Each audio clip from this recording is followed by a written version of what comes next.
ओम नमो भगवते वासुदेवाय। वासुदेवाय।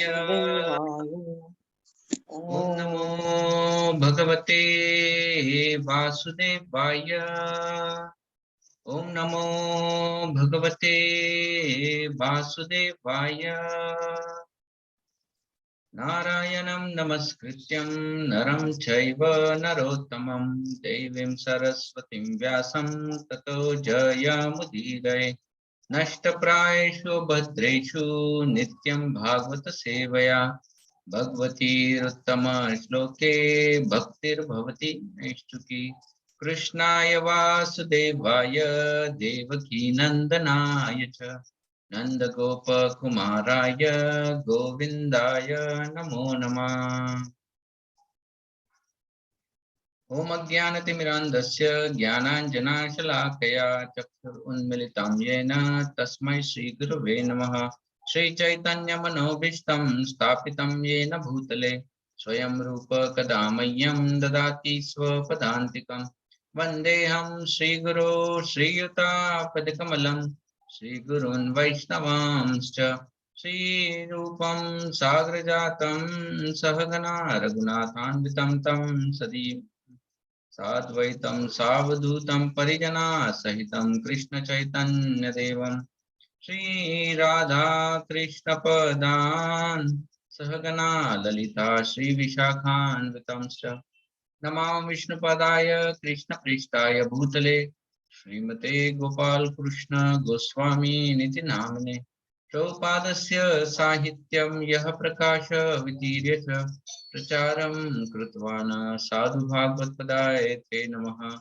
नमामि विष्णुपदाय कृष्णपृष्ठाय भूतले श्रीमते भक्तिवेदांत स्वामी निति नामिने। नमस्ते सारस्वते देवे गौरवाणी प्रचारिणे निर्विशेष शून्यवादी पाश्चात्यदेशतारिणे नमो महावदन्याय कृष्ण प्रेम प्रदायते कृष्णाय कृष्ण चैतन्य नामिने गौरकृषे नमः। हे कृष्णा करुणा सिंधु दीनबंधु जगतपते गोपेशा गोपिका कांत राधा कांत नमोस्तुते। सप्त कांचन गौरांगी राधे वृंदावनेश्वरी वृषभानुसुते देवी प्रणमामि हरिप्रिये। वाञ्छाकल्पतरुभ्यश्च कृपा सिन्धुभ एव च पतितानां पावनेभ्यो वैष्णवेभ्यो नमो नमः। जय श्री कृष्ण चैतन्य प्रभु नित्यानंद श्री अद्वैत गदाधर श्रीवासादि गौर भक्तवृंद। हरे कृष्णा कृष्ण कृष्णा हरे हरे हरे राम राम राम हरे हरे। मुखं करोति वाचालं पंगुं लंघयते गिरिं यत्कृपा तमहं वन्दे श्रीगुरुं दीनतारिणम्।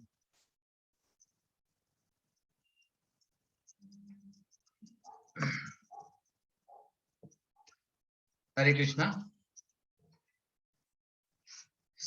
इस साल का कार्तिक मास प्रारंभ हो चुका है। हम सब लोग जानते हैं, ऑलरेडी प्रारंभ होके कुछ दिन बीत चुके हैं और हम लोग जानते हैं कि कैसे ये जो मास है कार्तिक मास, इसका हमारे भक्ति जीवन में एक विशेष महत्व है। जैसे शास्त्र में बताया जाता है कि 4 युगों में सबसे श्रेष्ठ युग जो है वो सतयुग है। उसी प्रकार से अलग अलग नदियों में सबसे श्रेष्ठ नदी जो है वो है गंगा जी है। उसी तरह से अलग अलग महीनों में सबसे श्रेष्ठ महीना जो आता है वो कार्तिक का महीना माना जाता है।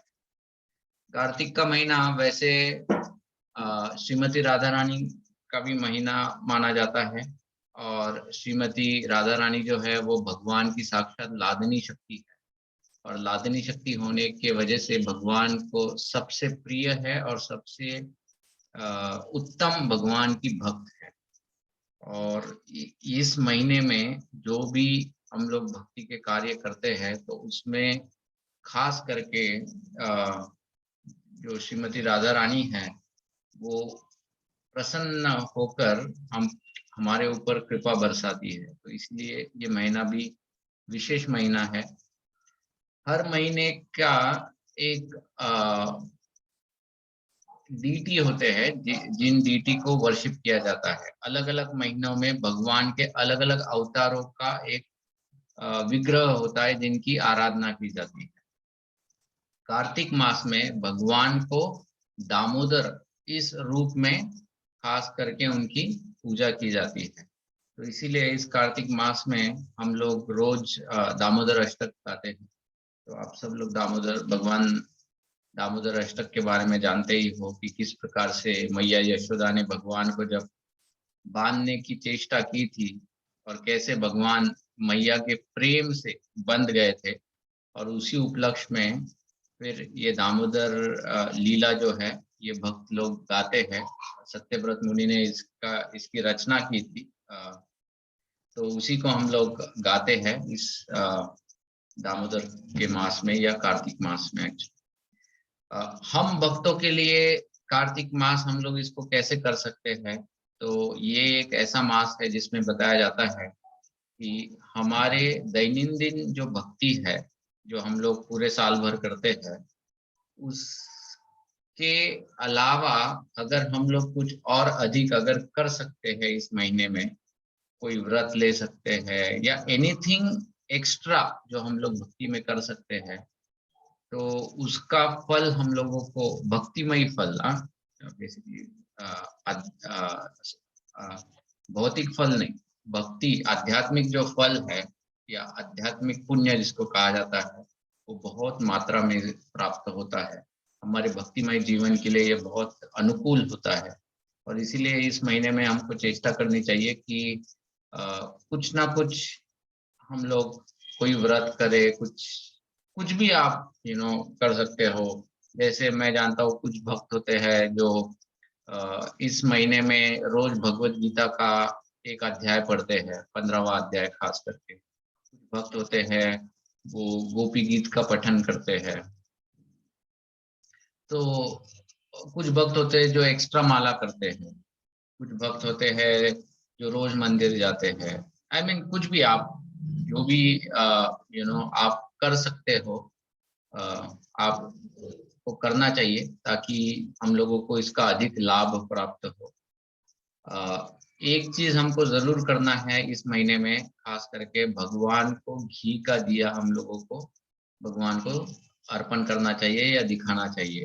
तो उस घी का दिया जो ऑफरिंग है उसका भी एक विशेष महत्व होता है कार्तिक के महीने में।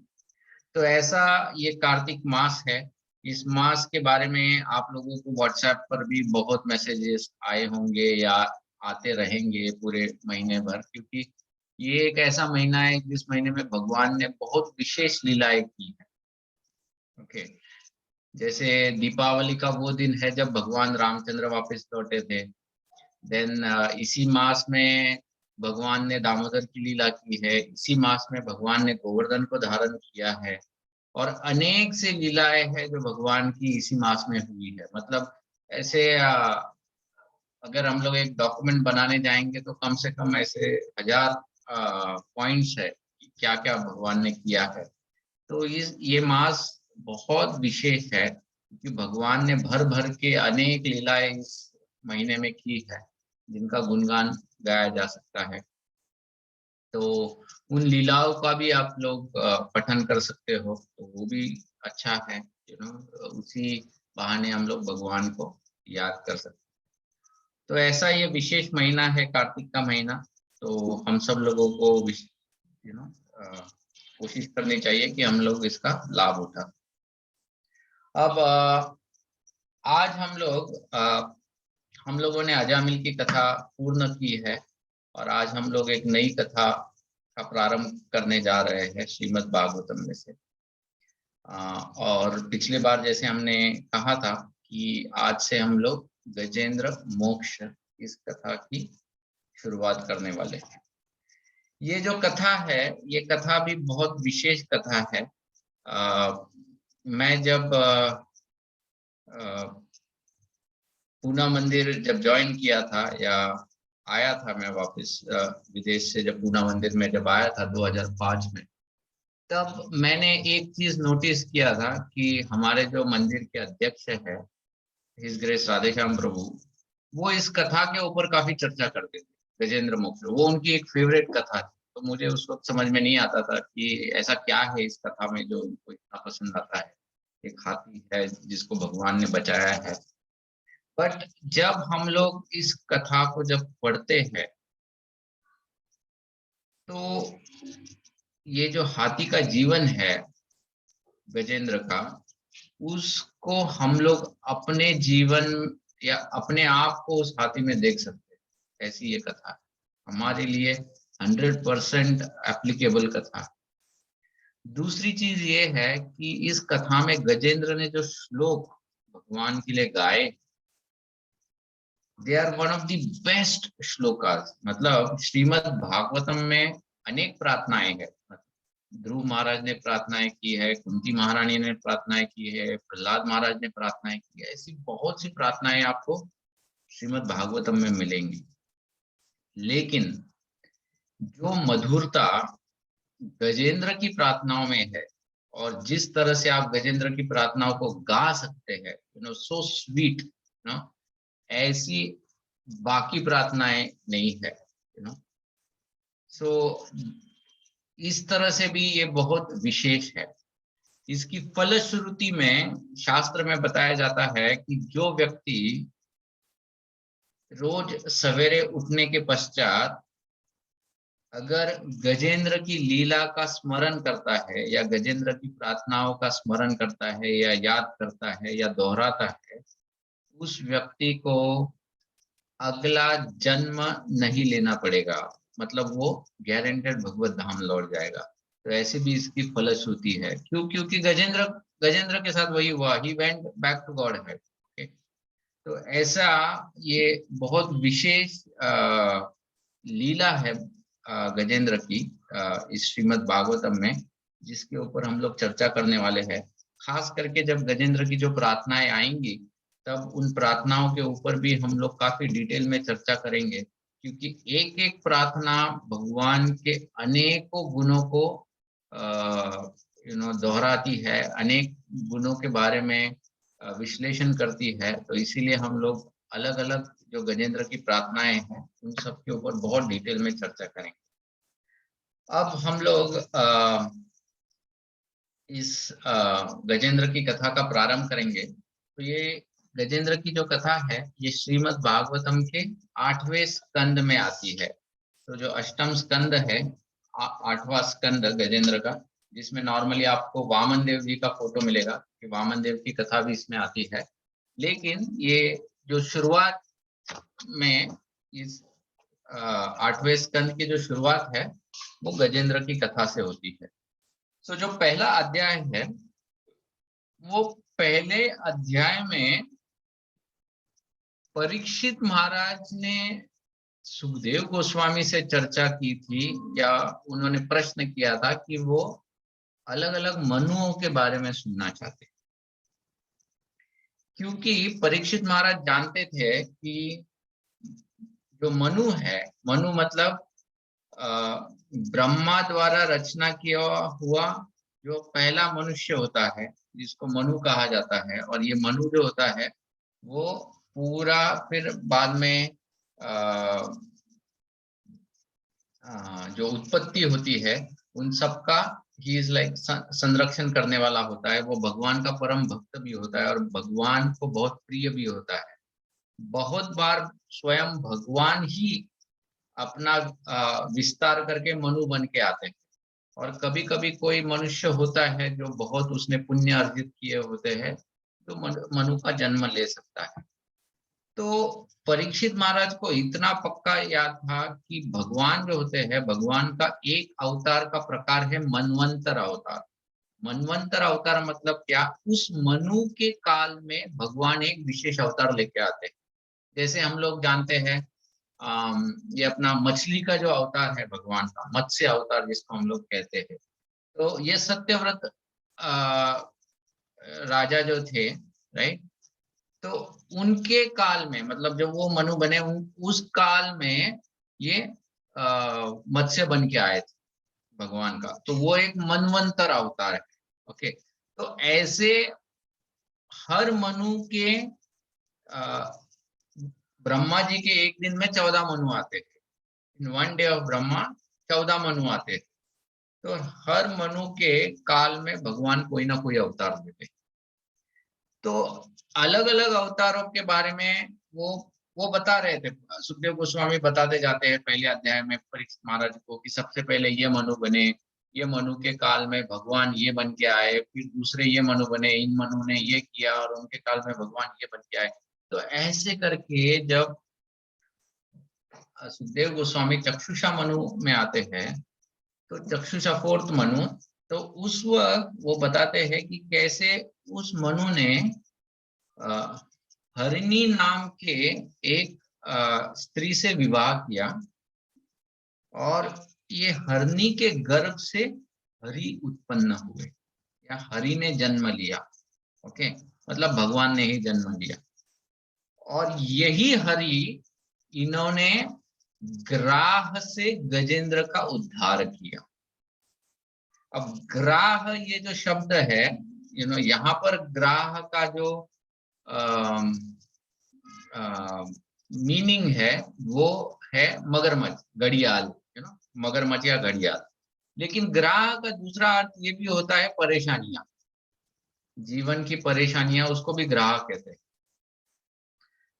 तो इतना ही एक्चुअली सुखदेव गोस्वामी जी ने तो इतना ही बोल दिया और आगे बढ़ रहे थे। तो उसी समय परीक्षित महाराज उनको रोक देते हैं। वो कहते हैं कि क्या आपने बताया ग्राह से गजेंद्र का उन्होंने रक्षा की, उनका उद्धार किया, मुझे इस कथा को ठीक से आप बताइए, इस कथा को आप और विस्तार कीजिए। ग्राह से किस प्रकार से गजेंद्र की रक्षा भगवान ने की। क्योंकि आचार्य बताते हैं कि जब परीक्षित महाराज ने ये सुना कि एक हाथी के ऊपर अचानक एक विपदा आई है, बहुत बड़ी विपदा आई है, अकस्मात एकदम ऐसी विपदा आई है, तो उसने ऐसा क्या किया और क्या करने के बाद उसको क्या गति प्राप्त हुई इस हाथी को, इसमें परीक्षित महाराज को बहुत दिलचस्पी थी। क्यों? क्योंकि उनके जीवन में भी कुछ ऐसा ही हुआ था। उनके जीवन में भी एक अचानक एक प्रकार का प्रॉब्लम आया था, उनको श्राप प्राप्त हुआ था जिसमें उनको 7 दिनों में उनकी मृत्यु होने वाली।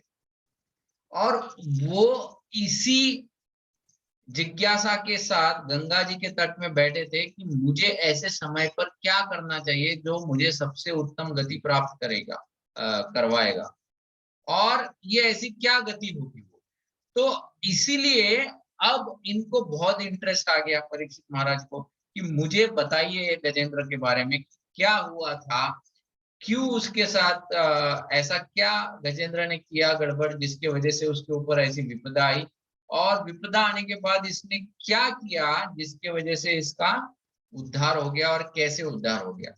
तो इसीलिए आप कृपया करके ये जो गजेंद्र की जो कथा है, इस कथा को आप विस्तार करके हमें बताइए। इस गजेंद्र की कथा को सुनने के लिए हम सब लोग जो है बड़े उत्सुक है। मानो वो जो वाक्य बोलते हैं हम सब उत्सुक है, वो ये सिर्फ ये नहीं कहते कि मैं उत्सुक हूँ, क्योंकि उस कथा में सुखदेव गोस्वामी जब कथा कर रहे थे, अनेक ऋषि मुनि वहां पर जमा हुए थे परीक्षित महाराज के साथ। तो मानो जब परीक्षित महाराज ने सुखदेव गोस्वामी को रोका होगा और प्रश्न कर रहे होंगे, तो बाकी ऋषि मुनि भी ऐसे सर हिला रहे होंगे, हाँ हमको भी सुनना है, हमको भी सुनना है। तो इसीलिए परीक्षित महाराज कहते हैं हम सब उत्सुक है। और सुखदेव गोस्वामी पूछ सकते हैं कि ऐसी क्या उत्सुकता है, ओके, ऐसी क्या उत्सुकता है। तो उस वक्त इस बात की पुष्टि करने के लिए कि भगवान की जो कथा है ये क्यों सुननी चाहिए, उसमें क्या विशेषता है, तो उसके लिए परीक्षित महाराज एक श्लोक बोलते हैं, और ये श्लोक पहले अध्याय के अंत में आता है। ओके, वो श्लोक नंबर 32 श्लोक है, 32 श्लोक नंबर। ओके, क्योंकि गजेंद्र की जो कथा है वो दूसरे अध्याय से प्रारंभ होती है। सुखदेव गोस्वामी दूसरे अध्याय से गजेंद्र की कथा बताना चालू करते हैं, लेकिन पहले अध्याय में वो सिर्फ मनुओं के बारे में बता रहे हैं और मनुओं के कालांतर में भगवान ने किस अवतार में प्रकट हुए थे उसके बारे में वो बता रहे हैं। तो इसी अध्याय में, पहले अध्याय में अंत में परीक्षित महाराज प्रश्न करते हैं कि तत्कथासु महत् पुण्यम, ओके, वो कह रहे हैं कि तत्कथासु मतलब उनकी कथा, किनकी कथा? हरि की कथा, भगवान की कथा। कोई भी भगवान से जुड़ी हुई जो कथा है वो कैसी है? महत् पुण्यम, महापुण्य है, महत् पुण्यम। फिर आगे वो कहते हैं धन्यम स्वस्तेन शुभम, धन्यम है, ये धन्य भी है। सो पहले महापुण्य है, फिर दूसरा धन्यम है, फिर तीसरा वो कहते हैं स्वस्तेन, स्वस्ति का अयम है, और फिर शुभम है। यत्र यत्र उत्तम श्लोके भगवान गीयते हरि, भगवान गीयते, भगवान का गान, ओके, हरि, कौन से भगवान? हरि का गान। यत्र यत्र उत्तम श्लोक, कि बार बार उत्तम श्लोक, भगवान को यहाँ पर क्या कहा गया है? उत्तम श्लोक कहा गया है। उत्तम श्लोक क्यों कहा गया है? उत्तम श्लोक भगवान को इसलिए कहा गया है कि सबसे पहले जो भगवान है उनका गुणगान करने के लिए जो श्लोक होते हैं वो उत्तम होते हैं। टॉप मोस्ट श्लोक भगवान के लिए गाए जाते हैं। अच्छा, भगवान के श्लोक गाने वाले लोग कौन होते हैं? वो भी उत्तम होते हैं। जो महान भक्त है, जो टॉप मोस्ट कैटेगरी है भक्तों की, वही भगवान का गुणगान गा सकते हैं। साधारण व्यक्ति भगवान का गुणगान कर भी नहीं पाएगा, इतना आसान नहीं है। लेकिन जो बड़े बड़े महान लोग हैं, इन्होंने भगवान का गुणगान किया है ना। जैसे ब्रह्मा जी है, हम लोग जानते हैं ब्रह्म संहिता, ब्रह्मा जी ने कही है ईश्वर परम कृष्ण सच्चिदानंद विग्रह अनादिरादिर गोविंद सर्व कारण कारणम। तो ऐसे अनेक से श्लोकों द्वारा भगवान का गुणगान किया जाता है। किन्होंने किया है? उत्तम लोगों ने किया है। अच्छा, भगवान के बारे में सुनने वाले कौन लोग हैं? उत्तम लोग हैं। बताते हैं कि जो बहुत भगवान के महान या टॉप मोस्ट डिवोटीज है या भक्त है, उन्हीं को भगवान के बारे में सुनने को बहुत अच्छा लगता है। उनको उसमें आनंद आता है, उनको उसमें बहुत रस आता है। ओके, तो वो लोग भी उत्तम है। और जिस व्यक्ति के बारे में गुणगान किया जा रहा है वो भी टॉप मोस्ट है, वो है भगवान, उत्तम, उनको भी उत्तम कहा जाता है। तो इस प्रकार से भगवान से जुड़ी सब कुछ उत्तम है, और इनका गुणगान करने की जो गीत है या श्लोक है उनको उत्तम श्लोक कहा जाता है, या भगवान को उत्तम श्लोक कहा जाता है। यहाँ पर वो कहते हैं कि ऐसे भगवान जो उत्तम श्लोक है हरि, इनका बार बार श्रवण करने से क्या होता है? तो सबसे पहले वो कहते हैं महत् पुण्यम, महान पुण्य प्राप्त होता है। अब पुण्य क्या है? हम लोग बहुत बार कैजुअली बोल देते हैं कि ये पुण्य कार्य है, ये पाप कार्य है। कोई बता सकता है पुण्य मतलब क्या होता है? व्हाट इज पुण्य?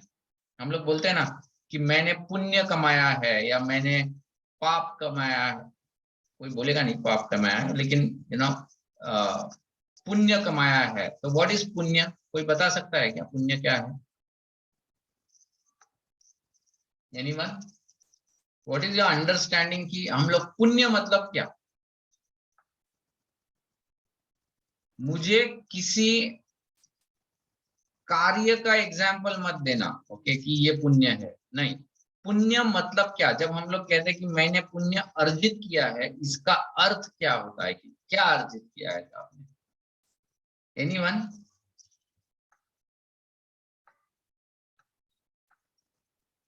Navin Sham Prabhu, are they able to unmute themselves?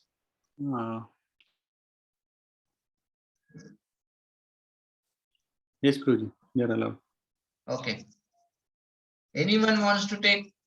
Give a try. प्रभु जी? हाँ, yes माता जी. पुण्य कर्म मीन्स अच्छा काम जो सोसाइटी के लिए या किसी दूसरे बंदे के लिए अच्छा हो, हमने अच्छा किया हो उसके लिए, तो Means it's so good feeling that जा गया कि पता ही नहीं रहा कुछ। ओके, तो पुण्य मतलब something good, giving you a good feeling, ठीक है, yeah. ओके। अपना गवर्नमेंट सर्विस है ना, और कोई? जल्दी दे रहा है कि नहीं दे रहा है? दे दिया ना, दे दिया। Work done according to Vedas. तो रेट का है का। Again work done according to Vedas. Yes. हाँ ठीक है, so work done according to Vedas. लेकिन ये पुण्य करता क्या है? जब हम लोग बोलते हैं कि मैंने पुण्य अर्जित किया है, तो ये पुण्य एक्चुअल करता क्या है? प्रीति पूर्वक सेवा करना भगवान की। क्या करना? प्रीति पूर्वक सेवा करना भगवान की। हाँ, तो अगेन देखो, मैं इसीलिए मैं बोला था कि मुझे कार्य का उदाहरण मत दो, क्योंकि क्या कार्य से हमको पुण्य प्राप्त होता है ये मैं भी जानता हूँ, लेकिन जब हम लोग कहते हैं कि मुझे पुण्य प्राप्त हुआ है, मतलब क्या होता है? मेरा प्रश्न ये है। हरे कृष्णा। यस प्रभु। आनंद प्रभु जी, यज्ञ, दान and tapasya is called part of the punya? Again you are giving me examples. My question is, जब आपको पुण्य प्राप्त हुआ मतलब क्या प्राप्त हुआ? ये क्या प्राप्त होता है? Background Naveen noise Shyam is Prabhu, coming, Dev Rishi Prabhuji. Narad प्रभु को म्यूट करो। हाँ प्रभु जी बोलिए। अरे साला वो हाँ, और कोई? हरे कृष्णा प्रभु। यस प्रभु जी, बोलिए बोलिए प्रभु जी। निस्वार्थ भाव से दूसरों की मदद करते या किसी की भी छोटी से छोटी मदद हो, उसको हम पुण्य बोल सकते हैं, बट हमारा निस्वार्थ होना चाहिए। हाँ, तो ये भी आपने कार्य का उदाहरण दिया है। मेरा प्रश्न ये है कि जब आप, ठीक है, आपने निस्वार्थ भाव से किसी की सेवा की, आपको पुण्य प्राप्त हुआ, मतलब क्या प्राप्त हुआ? पुण्य मतलब ऐसा क्या प्राप्त? क्या आपके घर में लक्ष्मी आ गई? क्या आपको धन प्राप्त हो गया? क्या आपको बुद्धि प्राप्त हो गई? क्या प्राप्त हुआ है? Good feeling, good feeling, good feeling, ठीक है, आनंद प्राप्त हुआ है, okay. Prabhuji, when we keep Krishna in our center for all our activities, is that punya? हाँ ठीक है, वो पुण्य है। My question is not what is पुण्य, माय क्वेश्चन इज पुण्य प्राप्त हुआ मतलब क्या? ठीक है ठीक है ठीक है, दैट्स फाइन। एक्चुअली ये बहुत इंटरेस्टिंग है, क्योंकि मैंने भी इस विषय पे कभी सोचा नहीं था, लेकिन जब मैंने ये सुना या मैंने ये जब पढ़ा, इट वाज वेरी इंटरेस्टिंग। तो बताया है शास्त्र में कि पुण्य वह है जो पवित्र करने की शक्ति रखता है। मतलब पुण्य कार्य मतलब क्या? पुण्य कार्य मतलब वो कार्य जो हमको पवित्र करता है। मतलब हमारे अंदर जो मैल है, जो भी अनेक सी वासनाएं हैं या जो भी दूषित चीजें हैं, इन चीजों को साफ करता है, इसको जब पवित्र करता है, इसको पुण्य कहा जाता है। बेसिकली पुण्य मीन्स वो कार्य होते हैं या क्रियाएं होते हैं जिससे हमारे जो दूर वासनाएं होती है या जो बुरी चीजें होती है वो पवित्र हो जाती है। Okay, that is the meaning of पुण्य। सो पुण्य इसलिए लोग करते हैं ताकि उनका जो भी पिछला पाप है वो मिट जाए। बेसिकली बैड थिंग्स को प्यूरिफाई करता है, तो इस दुनिया में ऐसे पुण्य प्राप्त करने के लिए वैसे देखा जाए तो अनेक से क्रियाएं हैं। जैसे प्रभु जी ने अभी थोड़ी देर पहले भी बताया था, यज्ञ, दान, तपस्या, ये सब है, राइट। अब कोई व्यक्ति यज्ञ कर सकता है, लेकिन वो यज्ञ किसी और देवी देवता के लिए कर सकता है। दान कर सकता है, लेकिन वो निस्वार्थ भावना से दान कर सकता है, लेकिन उसमें भगवान का कुछ नहीं ला सकता है। तपस्या कर सकता है। तो ऐसे अनेक सी चीजें हैं इस दुनिया में जिनसे पुण्य अर्जित किया जा सकता है। लेकिन भगवान के बारे में श्रवण करना और भगवान के नाम के महिमा गाना या भगवान का नाम स्मरण करना, इससे जो पुण्य प्राप्त होता है वो बाकी सभी पुण्यों से बहुत अधिक है। मतलब इस पुण्य के तुल्य और कोई पुण्य नहीं है। मतलब ये जो भगवान का नाम स्मरण है या भगवान के बारे में जो श्रवण है, इसके अंदर हृदय को साफ करने की या हमारे अंदर पवित्रता बनाने की जो शक्ति है, वो और किसी भी पुण्य के कार्य में नहीं है। इसीलिए परीक्षित महाराज यहाँ पर कहते हैं कि भगवान की जो कथा है वो कैसी है, महत पुण्य, महान पुण्य है। इट इज नॉट जस्ट पुण्य, महान पुण्य है। इट्स वेरी इंटरेस्टिंग किस तरह से परीक्षित महाराज इसको सुखदेव गोस्वामी के समक्ष प्रस्तुत कर रहे हैं। सुखदेव गोस्वामी जानते हैं ये सब कुछ, बट स्टिल परीक्षित महाराज भी एक केस बना रहे कि क्यों उन्होंने ये कथा सुनानी चाहिए। तो सबसे पहले वो कहते हैं कि भगवान के बारे में कथा करना ये या सुनना ये जो है ये महान पुण्य कार्य है। तो देखिए, मतलब हमको पुण्य कार्य करने के लिए कहीं और जाने की जरूरत नहीं है। आप सिर्फ बैठे बैठे भगवान के बारे में श्रवण भी करोगे ना, तो भी हम लोग पुण्य अर्जित करते हैं। और कैसा पुण्य, महान पुण्य कार्य हम लोग अर्जित करते हैं। क्यों? क्योंकि ये हमारे हृदय के वासनाओं को शुद्ध करता है। अगर मैं बाहर जाकर कुछ ऐसा पुण्य कार्य करूं जो मुझे लगता है वो पुण्य है, लेकिन उस पुण्य कार्य से अगर मेरे अंदर घमंड बढ़ता है, मेरे अंदर नाम प्रसिद्धि के लिए एक प्रकार की लालसा उत्पन्न होती है, तो एक्चुअली उस कार्य से मेरा शुद्धिकरण नहीं हुआ है, मेरा मैल और बढ़ गया है। मतलब मैं पवित्र नहीं हुआ, वो अपवित्र हुआ हूँ। मतलब वो पुण्य कार्य नहीं हुआ है, वो एक्चुअली पाप कार्य हुआ है ना। तो ये अगर डेफिनेशन अगर हम लोग समझ सके कि पुण्य वो होता है जो पवित्र बनाता है, तो अब आप हम लोग खुद अपने जीवन में ये देख सकते हैं, जब भी हमारे मन में कोई विचार आता है कि अच्छा मैं ये कार्य करूंगा तो पुण्य मिलेगा, तो आप ये देखो कि क्या वो कार्य से आपकी शुद्धता बढ़ती है या पवित्रता बढ़ती है। अगर हाँ तो ठीक है, अगर नहीं तो समझ लीजिए भले ही वो बाहरी दृष्टिकोण से वो बहुत अच्छा कार्य दिखे, लेकिन वो एक्चुअल में पुण्य नहीं दे रहा है। It was very interesting definition. So महान पुण्य। दूसरा वो बताते हैं धन्यम है। भगवान के बारे में श्रवण करना ये कैसा है, धन्यम है। अब धन्यम क्या है? धन्य सब लोग जानते हैं, धन्य इज बेसिकली वेल्थ। अब इस दुनिया में देखा जाए तो अनेक प्रकार की वेल्थ होती है। एक होती है डायरेक्टली धन लक्ष्मी की वेल्थ होती है, किसी की प्रसिद्धि की वेल्थ होती है। ऐसी अनेक प्रकार की वेल्थ धन हो सकता है, लेकिन सबसे बड़ा धन कौन है? वो डायरेक्ट भगवान है। जिसके पास भगवान है उसको और किसी धन की आवश्यकता नहीं है। जैसे राधेश्याम प्रभु जी ने जब ये किताब लिखा था डिस्कवर योरसेल्फ, उनकी वो फर्स्ट या उन्होंने पहला वो किताब लिखा था योर बेस्ट फ्रेंड या डिस्कवर योरसेल्फ या फिर वो एसेंस ऑफ भगवद गीता। ये तीनों किताबों में सेम ही कंटेंट है, एक्चुअली थोड़ा बहुत एडिशंस है बट सेम कंटेंट है। तो उसमें वो एक कथा बताते हैं, आप लोगों ने ये कथा सुनी भी होगी, कि एक बार एक राजा था, उस राजा का जन्म दिवस था और उस जन्म दिवस के ऊपर उपलक्ष्य में वो राजा जो है वो बहुत दान धर्म कर रहा था।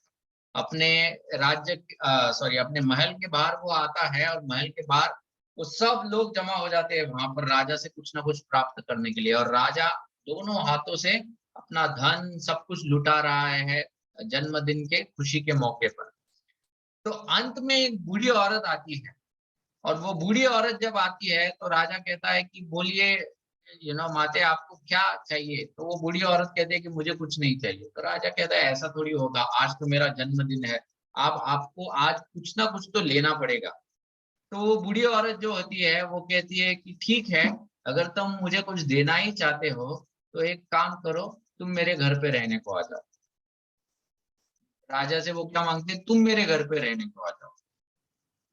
तो राजा सोचता है इसने क्या मांग लिया ये, फिर बोलता है ठीक है, मैंने तो अभी तय किया है कि मुझे तो जो भी आपने मांगा है मुझे वो देना है, तो वो तुरंत वो मंत्री को बुलाता है, बोलता है कि ठीक है जरा देखो ये बुढ़िया कहाँ रहती है। तो मंत्री जाके ढूंढता है, बोलता है अरे राजन ये तो बुढ़िया ऐसी जगह पे रहती है जहाँ पे रास्ता भी ठीक ठाक नहीं है, उसकी झोपड़ी भी टूटी हुई है, खाने के लिए कुछ है नहीं। तो राजा कहते हैं सब कुछ ठीक करो। तो रास्ते से लेके झोपड़ी तक सब कुछ ठीक हो जाता है। तो जहां पर राजा जाना है तो सब कुछ वहां पर ऐश्वर्यशाली ऑटोमेटिकली हो जाता है। तो वो स्त्री इतनी क्या कहते हैं इंटेलिजेंट थी, बुद्धिमान थी, कि वो जानती थी कि मैं क्या 2-4 हीरे मोती मांग लूंगी तो उससे क्या मेरा 1-2 साल का गुजारा हो जाएगा, लेकिन अगर मैं राजा को ही अपने घर बुला लूं तो मेरा तो पूरा बेड़ा पार हो जाएगा। तो उसी तरह से जब हम लोग भगवान को ही प्राप्त कर लेंगे तो भगवान को प्राप्त करने के बाद किसी और धन की आवश्यकता ही नहीं पड़ती, क्योंकि भगवान से बड़ा और कोई धन है ही नहीं। भगवान है, he is the greatest wealth of this creation. तो धन्यम, तो क्या धन प्राप्त होता है? तो इसीलिए कभी कभी शास्त्र लोग सोचते हैं कि अरे वो कथा में बोला था कि धन प्राप्त होता है, चलो अभी हम लोग भागवतम पढ़ते हैं। पढ़ने के बाद बोलते हैं कुछ आया नहीं, लॉटरी लगा नहीं, प्रमोशन मिला नहीं, कुछ भी नहीं मिला। ये लोग फालतू में धन धन की बात करते हैं। ये भौतिक धन की बात नहीं हो रही है यहाँ पर आध्यात्मिक धन की बात कर रही है, या आध्यात्मिक धन्यम की बात हो रही है, जिससे हमारा जीवन धन्य हो जाता है। तो इस धन्य की बात यहाँ पर हो रही है। तो धन्यम। तीसरा जो है स्वस्ति अयम। भगवान की कथा कैसी है? स्वस्ति का अयम। स्वस्ति मतलब मंगल और अयम मतलब भंडार। यही शब्द अजामिल की कथा में भी आता है। जब वो जो यमदूत थे, वो यमदूत अजामिल का बैकग्राउंड पास्ट बता रहे थे, तब वो इन विष्णु दूतों को कहते हैं कि ये जो व्यक्ति जो था ना, ये स्वस्ति का अयम था पहले उसका पतन होने से पहले, लेकिन उसके बाद पतन हो गया। तो उसी प्रकार से भगवान की जो कथाएं है या भगवान की जो महिमा है या भगवान का जब हम लोग श्रवणम करते हैं तो भगवान कैसे है? स्वस्ति के अयम है, या ये जो पूरी प्रक्रिया जो है वो स्वस्ति अयम है, मतलब मंगलता का भंडार है। मंगल मतलब क्या? हम लोग बोलते हैं ना कि तुम्हारे जीवन में सब मंगल बोल देते हैं। कभी कभी लोग बड़ों के पैर पड़ते हैं तो बड़े आशीर्वाद देते हैं कि तुम्हारा मंगल हो। मतलब क्या हो? मंगल हो, इसका अर्थ क्या है? तो शास्त्र में बताया जाता है मंगल का अर्थ होता है गति। ओके, और गति के 2 अर्थ होते हैं। गति मतलब चलना, चलने को भी गति कहा जाता है, और गंतव्य मतलब जो गोल होता है उस गंतव्य को भी गति कहा जाता है। कि तुम्हारी गति क्या हुई, तुम्हारी गति क्या हुई मतलब तुम्हारा गंतव्य, तुम्हारा गोल क्या हुआ, कि ये करने से तुम्हारी गति क्या हुई। तो यहाँ पर बताया जाता है, आचार्य बताते हैं कि वो कार्य जिसमें गति मतलब चलना, जिसका मार्ग भी मंगलमयी है और जिसकी गति भी मंगलमयी है, मतलब जिसका गोल भी, ध्येय भी मंगलमयी है, ऐसी गति या ऐसे कार्य को स्वस्तेना मतलब मंगलमयी कार्य कहा जाता है। जब हम लोग भगवान की भक्ति करते हैं तो उस भक्ति की वजह से हमारा ये जीवन मतलब जो मार्ग है या जो चलना है ये भी मंगलमयी होता है, और इस जीवन के अंत में हम लोग कहाँ जाते हैं? भगवत धाम पहुंच जाते हैं, वो भी मंगलमयी हो जाता है। तो इसीलिए स्वस्तेना। भौतिक दुनिया में इसका उल्टा होता है, जीवन में भी कष्ट है, आदि दैविक आदि भौतिक आध्यात्मिक ये सब क्लेश है ना। तो जीवन भर भी अमंगल है, और इस अमंगल में हम लोग जो क्रियाएं करते हैं वो क्रियाएं हमको क्या करती है? वो भी हम लोगों को नर्क में ढकल देती है, मतलब हमारी गति भी अमंगल है, खत्म। तो दोनों अमंगल है, ये भौतिक दुनिया में है।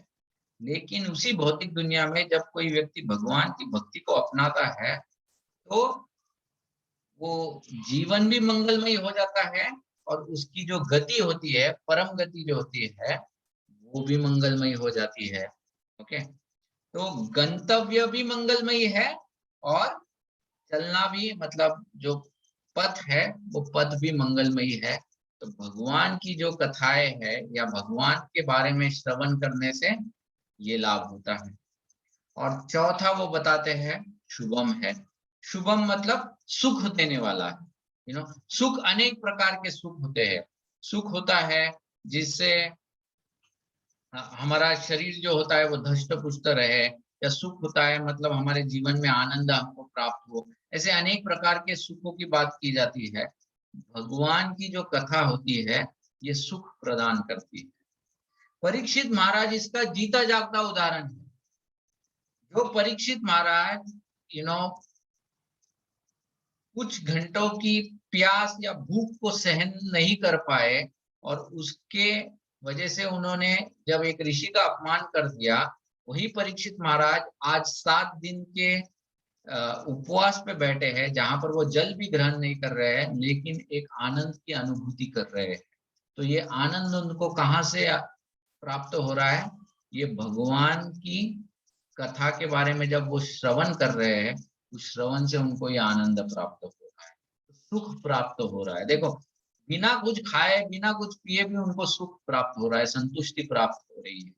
तो इसीलिए परीक्षित महाराज कहते हैं कि भगवान की जो कथा है, उत्तम श्लोक के बारे में सुनने से क्या प्राप्त होता है?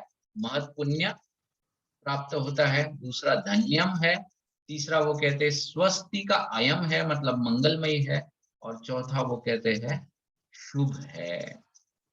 ये जो है ये शुभ है।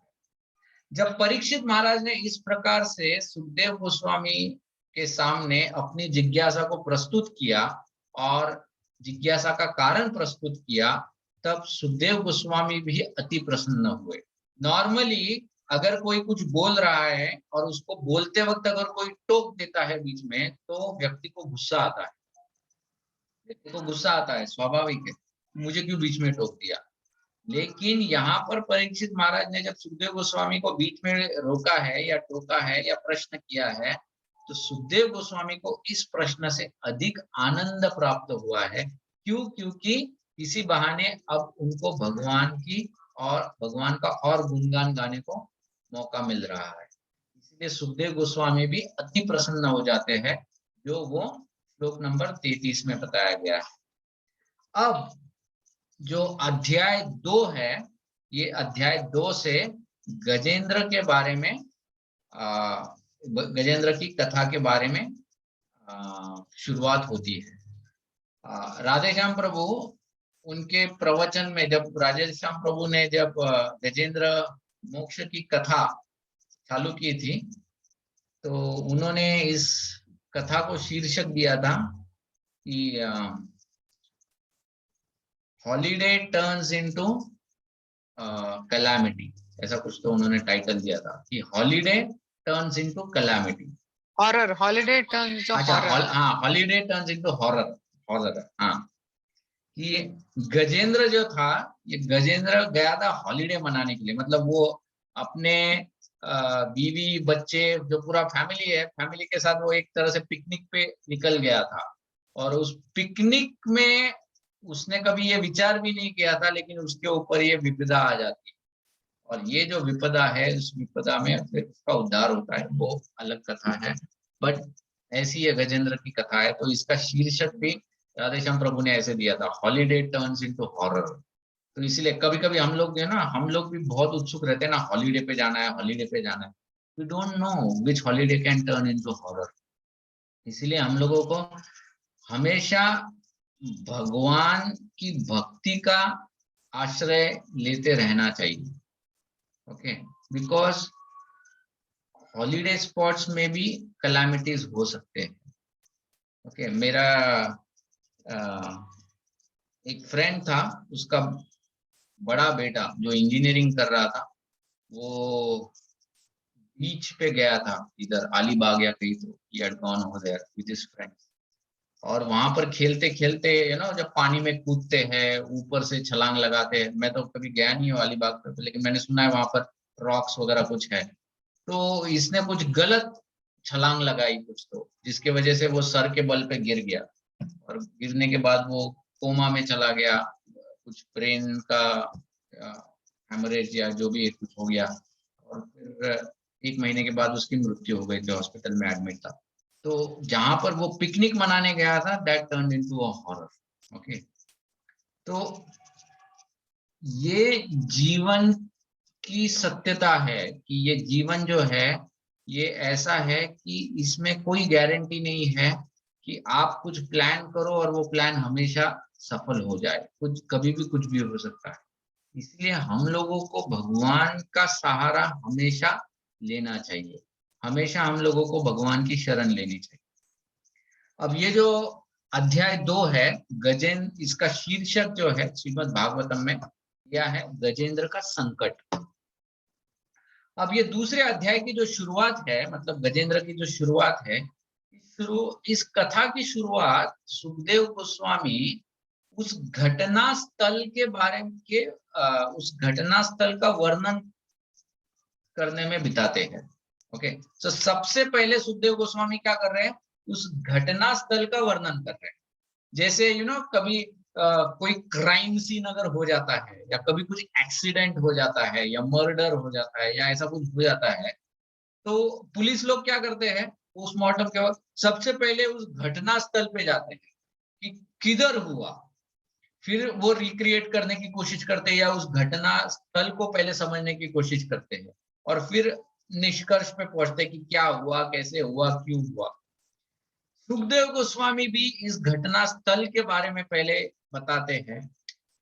वो इसलिए भी बताते हैं क्योंकि ये धाम है, ये जो भी घटना स्थल है ये धाम है। ये धाम इसलिए है क्योंकि इस घटना स्थल पर हरि प्रकट हुए, हरि ने लीला की है, और जिस जगह पर भी हरि लीला करते हैं वो जगह धाम बन जाता है। तो पहले इस धाम का वर्णन अभी सुखदेव गोस्वामी करना शुरू करते हैं, और ये ऐसा वर्णन है ये वर्णन सुनने के बाद साइंटिस्ट लोग भी अचंभ में पड़ जाते हैं, और इसीलिए बहुत से लोग जो होते हैं ये वर्णन सुनने के बाद जिनको भगवान के ऊपर श्रद्धा नहीं होती है वो नास्तिक बन जाते हैं, because they don't trust God actually, तो उनको लगता है ये सब काल्पनिक है, ये कभी संभव ही नहीं हो सकता है। तो ऐसा क्या वर्णन किया है सुखदेव गोस्वामी जी ने, तो सुखदेव गोस्वामी बताते हैं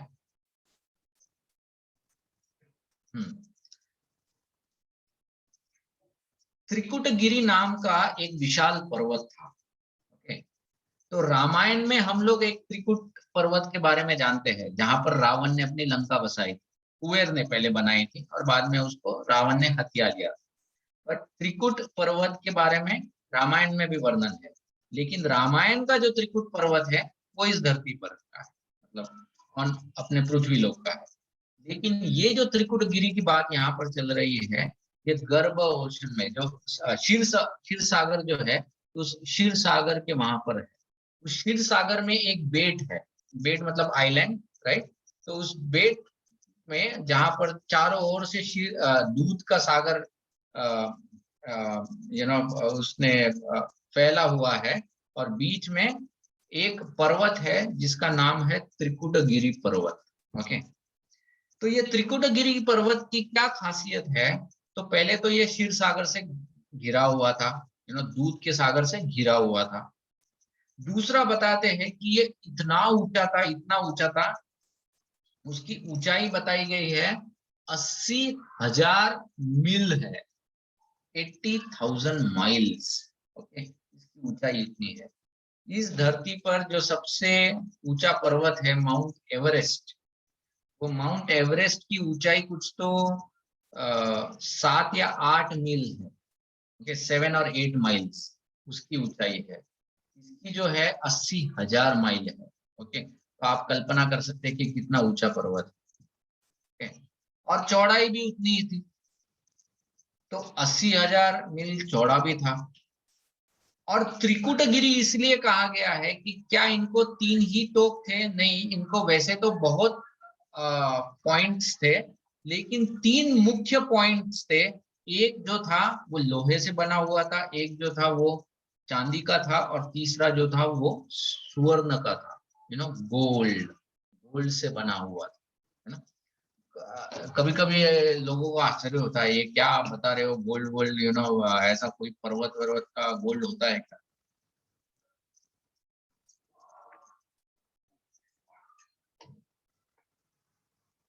तो जो लोग गोल्ड के साइंस को समझते हैं, अगर आप उन लोगों से पूछताछ करोगे तो वो लोग भी आपको समझाएंगे कि स्वर्ण के भी प्रकार होते हैं। जो गोल्ड हम लोग इस्तेमाल करते हैं उसके भी प्रकार होते हैं। अधिकांश गोल्ड जो हम लोग इस्तेमाल करते हैं वो एलॉय गोल्ड होता है, जो अलग अलग केमिकल कॉम्बिनेशन से बना हुआ, या धरती में ही अलग अलग कॉम्बिनेशन से केमिकल रिएक्शन से बना हुआ गोल्ड जो होता है वो होता है। लेकिन उसके अलावा एक शुद्ध गोल्ड भी प्राप्त होता है, जिसको सुमेरु गोल्ड कहा जाता है, जो सुमेरु पर्वत से जो प्राप्त होता है। तो ये लोग बताते हैं, वो लोग वो ऐसा सोने को घिस के आपको बता सकते हैं कि ये गोल्ड कितना प्योर है।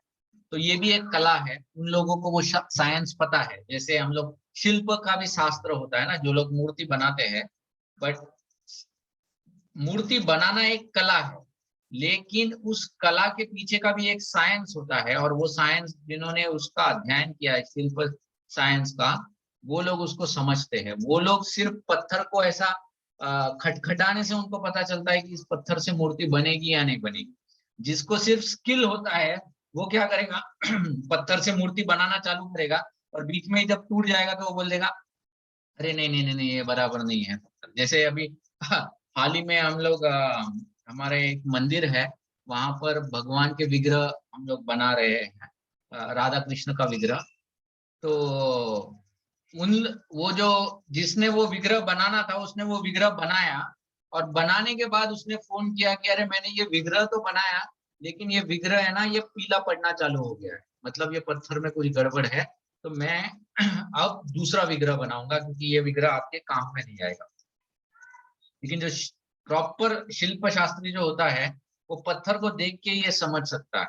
ओके, तो इसी प्रकार से ये जो त्रिकुटगिरी है, इस त्रिकुटगिरी का जो एक गिर है, ये एक पॉइंट है, वो पॉइंट स्वर्ण से बना हुआ। ओके, तो इसकी 3 मुख्य चोटियां थी, ओके, लोहे की, चांदी की और स्वर्ण की। फिर बताया जाता है कि ये जो पूरा त्रिकुटगिरी है, इस त्रिकुटगिरी की जो वैलीज होते हैं, ये क्या कहते हैं उसको, वैलीज को घाटियां, जो पर्वत की जो घाटियां होती है ना, नीचे की जो साइड होती है, वो इतना बड़ा पर्वत होने की वजह से इन घाटियों में अनेक प्रकार के वन बन गए थे, जंगल बन गए थे। और ये जो जंगल थे ये कोई ऐसे ड्राई जंगल नहीं थे, अनेक लताओं से, अनेक झाड़ियों से अलंकृत सुंदर ऐसे जंगल बने हुए। और इन जंगलों में अनेक बगीचे थे, उसमें से एक बहुत सुंदर बगीचा था जो वरुण देव का था। वरुण देव ने एक बगीचा बनाया था, उद्यान। ओके, अब वरुण देव का उद्यान होगा तो वो कोई 1-2 एकड़ का नहीं था, बहुत बड़ा था, मतलब वो जंगल के समान ही था, लेकिन वरुण देव ने उस उद्यान को बनाया था। और ऐसा जो उद्यान था, इस उद्यान में एंजॉय करने के लिए कौन आते थे, तो सिद्ध, चारण, गंधर्व, ऐसे प्रकार के लोग वहां पर जाते थे उस उद्यान का आनंद लेने के लिए। तो इस प्रकार से इस पूरे जो परिसर है, इस परिसर का बहुत सुंदर तरीके से, मैंने तो बहुत संक्षिप्त में इसका वर्णन किया है, लेकिन श्रीमद् भागवतम अगर आप पढ़ोगे तो उसमें इसका वर्णन बहुत डिटेल में दिया है। मतलब कौन से पेड़ थे वहां पर, कौन से फूल वहां पर आते थे, मतलब कुछ तो ऐसे नाम है जो नाम हमने कभी सुने ही नहीं है। ओके, मतलब जानना तो बहुत दूर की बात है, इनको कभी सुना भी नहीं है एक्चुअली, तो ऐसे ऐसे पेड़ों के बारे में यहाँ पर वर्णन किया है श्रीमद् भागवतम में। तो ये जो उद्यान था उसका नाम था ऋतुमत उद्यान या ऋतुमत गार्डन। और इस उद्यान में गजेंद्र नाम का एक महाशक्तिशाली गज मतलब हाथी इस उद्यान में रहता था, या इस उद्यान में वो घूमता था। तो इस गजेंद्र की अब कथा प्रारंभ होने वाली है कि गजेंद्र क्या कर रहा था और क्या करते हुए उसके साथ क्या हुआ। तो ये जो कथा है इसके बारे में हम लोग अगली बार चर्चा करेंगे। लेकिन आज जो हमने चर्चा की कि खास करके कि भगवान की कथा सुनने का क्या लाभ होता है, इसके ऊपर हम लोगों को ज्यादा ध्यान देना चाहिए कि ये महान पुण्यमयी कथा होती है। इस कथा से हमको महान पुण्य मतलब हम लोग पवित्र बनते हैं, हम लोगों को आध्यात्मिक धन मतलब भगवान की प्राप्ति होती है, फिर स्वस्थेना मतलब पूरे मंगल से भरी हुई होती है, और अंत में सुख प्रदायिनी ऐसी भगवान की कथाएं होती है।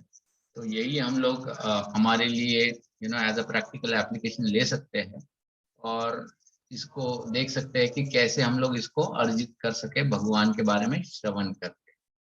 आगे अगले शुक्रवार को जब हम लोग चर्चा करेंगे, खास करके हम लोग गजेंद्र के बारे में चर्चा करेंगे कि ये गजेंद्र किस प्रकार का हाथी था और उसके जो गुण थे कैसे एक हाई क्लास मटेरियलिस्टिक पर्सन के साथ मिलते जुलते थे।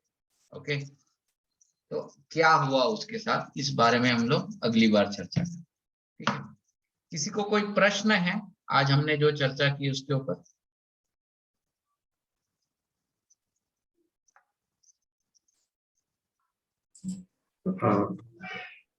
हरे कृष्ण प्रभु जी। यस प्रभु। प्रभु जी, ये जो पुण्य कर्म आप बता रहे थे, हाँ, so for example we are practicing devotional service, and part of the devotional service that we follow also Shravanam, Kirtanam, Vishnu Smaranam, Padasevanam. correct. So is it not considered as part of topmost punya karma?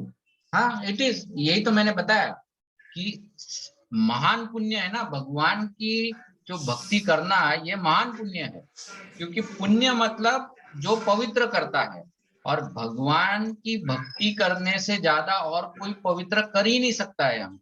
That is the top most महान पुण्य है ये। Okay okay okay, thank you Prabhu ji. Thank you.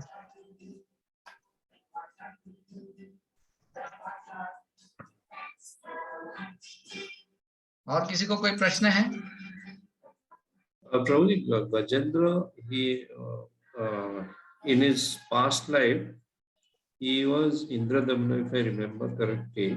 हाँ, so which Indradamna? Is it Indradamna Maharaj? not that Jagannath वाले इंद्रद्युम्न नहीं है। हाँ, that's what I got confused. No. Yeah. Okay. Prabhu ji, yes माता जी। आपसे बोला कि पुण्य काम करने से क्या मिलता है, पवित्र, तो हाँ, आपने हमारा बोला हृदय पवित्र होते हैं। हाँ, तो पवित्र होने से क्या होता है? माता जी पवित्र, देखो हमारे अंदर दूषित मल क्यों होता है, मतलब जो हमारे पाप कर्म होते हैं, ओके, उन पाप कर्मों से इट अट्रैक्ट्स बैड एलिमेंट्स, मतलब जो वासनाएं होती है या जो डिजायर्स होते हैं वो भी बैड ही अट्रैक्ट करते हैं। ओके, जैसे I will give you example, like Ayurveda में ना ये तीन ये रहता है, देखो वात पित्त और कफ, कफ वात पित्त होता है, राइट। अब अगर आप देखोगे कि जो व्यक्ति को वात होता है, मतलब जिसके अंदर वात बहुत ज्यादा होता है जिसके शरीर में, वो व्यक्ति आप देखोगे कि उसके अंदर कुछ फीचर्स होते हैं, और वो फीचर्स क्या होते हैं? फीचर्स ये होते हैं कि वो बहुत चंचल होता है, इधर उधर दौड़ता है, मतलब वो ऐसा स्थिर ही नहीं रह सकता है actually. And one of the things is उसकी जो खाने की आदतें होती है खास करके बहुत ड्राई होती है, उसको रस वाली चीजें पसंद नहीं आती है, हमेशा ड्राई चीजें, उसको रुक्ष चीजें पसंद आती है। And the interesting part is रुक्ष चीजें खाने से वात और बढ़ता है। मतलब क्या होता है, this is a cyclic thing, वो वृक्ष खाएगा, वात पड़ेगा तो वृक्ष चीजें और अच्छी लगेंगी, तो he just gets entangled into it. उसी तरह से जो पापमयी कर्म होते हैं, वो पापमयी कर्म से क्या होता है, अपवित्रता बढ़ती है हमारे अंदर, और जब अपवित्रता बढ़ती है तो वो अपवित्रता और पाप कर्म करने में प्रेरित करती है, and it is just a cyclic thing. तो इन पाप कर्मों को, उसकी प्रवृत्ति खत्म करने के लिए हमारे अंदर पवित्रता आनी बहुत आवश्यक है, so that that desire itself of doing sin goes away, and वो पवित्रता जो है, वो पवित्रता भक्ति लाती है। तो जब भक्ति आएगी तो पवित्रता आएगी तो पाप कर्म कम हो जाएंगे, जब पाप कर्म कम हो जाएंगे तो नेचुरली आपको जीवन में सुख, आनंद, बाकी सब चीजें प्राप्त होना चालू हो जाएगा। So that is how you understand this whole thing. Okay okay, Hare Krishna Prabhu ji. Yes yes, Hare Yes. Krishna.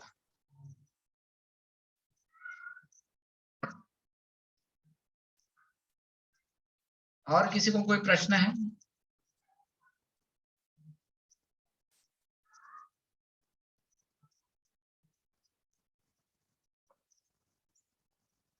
ठीक है, तो आज हम लोग इस कथा को यहीं पर विराम देंगे। हरे कृष्ण, धन्यवाद, हरि बोल।